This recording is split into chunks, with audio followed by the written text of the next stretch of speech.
Well, by now, you know that sound. It means it's time for Cuyahoga's Most Wanted. Every week, we partner up with the Crime Stoppers of Cuyahoga County, as well as the Cuyahoga County Sheriff's Department, to feature three fugitives who are facing extremely serious charges. They could be on our street right now.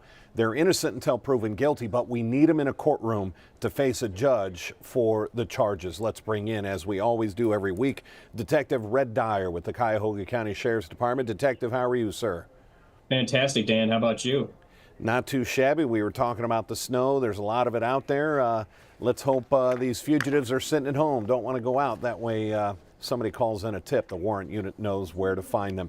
Red, let's talk about why we do this every week. Unfortunately, there's no shortage of fugitives that are running around. Why does Cuyahoga County, why does the Sheriff Department really work with Cleveland 19 every week?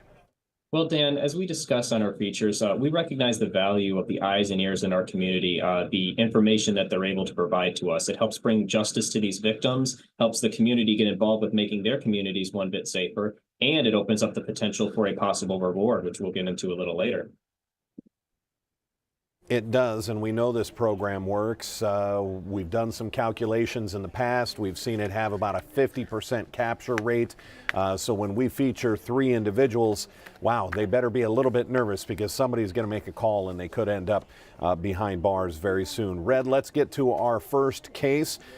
We see this a lot when you're a fugitive. You go by a lot of different names so that if you're ever approached, you're ever arrested, you can just throw out a name and hopefully you think it won't get you caught. Let's get to the case of Germaine Jackson. What do we know? Well, Dan, as you mentioned, he goes by several different names. He may be known on the streets as Raymond Bell or Levon Smiley, just to name a few, but the alias list was quite extensive when I researched this one. He actually has three warrants with the Sheriff's Department. In one case, he pled guilty to attempted kidnapping and robbery, where indictments state that he took the victim's vehicle. In another case, he pled guilty to abduction and domestic violence. He actually has an extensive and violent criminal history with the Sheriff's Department dating back to 1994, Dan. For example, in 2008, he pled guilty to domestic violence, where reports state that he assaulted a pregnant victim. He failed to appear for probation violation hearings, and warrants were issued for his arrest. Mr. Jackson has a tattoo of the name Dashon on the front of his neck and also has a decorative tattoo on the right side of his neck. He's approximately 5'7" and 165 pounds and was last known to be staying in the 21,000 block of Nicholas Ave in the city of Euclid. Red, we're going to get to our next case, and we're not going to speak about particulars here, but we've seen this in the past where accused drug dealers or drug dealers get arrested and then they're back out on the street, and people ask, well, how does that happen? Well, everybody has the right to bond or bail that is set, and if you think about the career of a drug dealer, they generally have a lot of cash on hand. So if they get busted once, they can get bonded out. If they get busted twice, they can get bonded out or bailed out with all that cash that they have. Not saying that's the case here, but this is an individual who was popped within about 2 or 3 months of each other, these cases last year, which is why this individual should not be on our street and should be in a courtroom. Let's get to the case of Jason Bond Jr. What do we know? Well, Dan, what we know is Mr. Bond has two warrants with the Sheriff's Department. In May of last year, it's alleged that he fled from the police during a traffic stop. He then crashed into another vehicle, grabbed a handgun that had been converted to fully automatic, and ran from officers. He actually hid from the police in a heavily wooded area and refused to surrender. He had to be physically forced out of his hiding spot and handcuffed. So we're talking about a very dangerous situation for the public and for the police. In July of last year, actually, it's alleged too that he had a vehicle with a stolen license plate attached. Upon inventory of that vehicle, Cleveland police recovered a firearm and suspected narcotics prepped for sale. As we've seen in the past, Dan, guns and drugs tend to go hand in hand. Dealing drugs is dangerous. He failed to appear for court in these cases, and warrants were issued for his arrest. He's approximately 5 foot and 200 pounds and was last known to be staying in the 17,000 block of Independence Road in the city of Brook Park. Do the crime, you got to be willing to do the time, and apparently Mr. Bond is not willing to do that. Not only runs, but continues to make bond and flee and be on the run.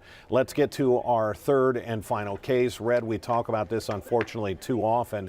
When we see crimes committed against children, people start to perk up a little bit and they want to help because that is a victim that's under the age of 17, I believe in this case, that hasn't gotten justice for this case, or at least full justice. Let's get to the case of Dashon Arzu. What do we know?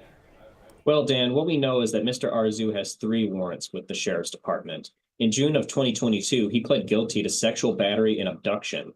The victim in this case was under the age of 17, and I know how passionate our community feels about protecting our youth. He failed to report as a Tier 3 sex offender as required as part of his plea, and he failed to appear for a court hearing, so a warrant was issued for his arrest. He's approximately 6'2" and 218 pounds and was last known to be staying in the 6500 block of Gerald Avenue in the city of Parma.